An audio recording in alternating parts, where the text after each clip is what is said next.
Идея реновации, выдвинутая мэрией Москвы, заставила в воскресенье выйти на митинг протеста тысячи горожан, чьим домам угрожает снос. Организаторы подавали заявку на 5000 человек. По данным белого счетчика, ведущего статистику участия в массовых акциях, собралось свыше 20 тысяч. Полиция и организаторы дают свои цифры от 8 до 30 и даже 60 тысяч.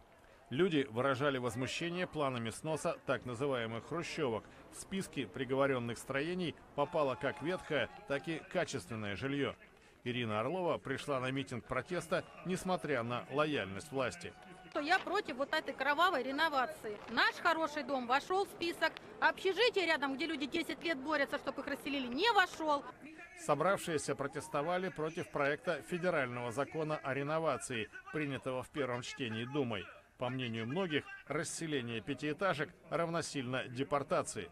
Софья Измайлова пришла поддержать сограждан, которые отстаивают свою собственность.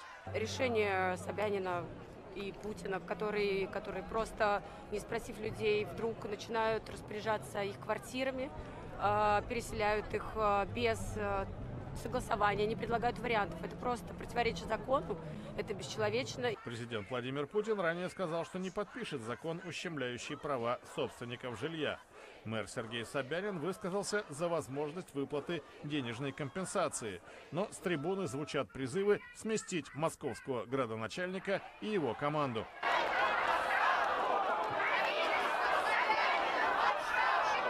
Алла Самсонова не жалеет о том, что пришла в этот день на проспект Сахарова. Это очень печально.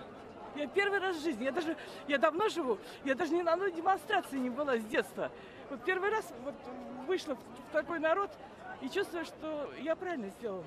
Место проведения митинга было оцеплено. В числе собравшихся находился и оппозиционный политик Алексей Навальный. Его выступление не планировалось. Возле сцены Навального взяли в плотное кольцо сотрудники полиции, и он вскоре был вынужден уйти.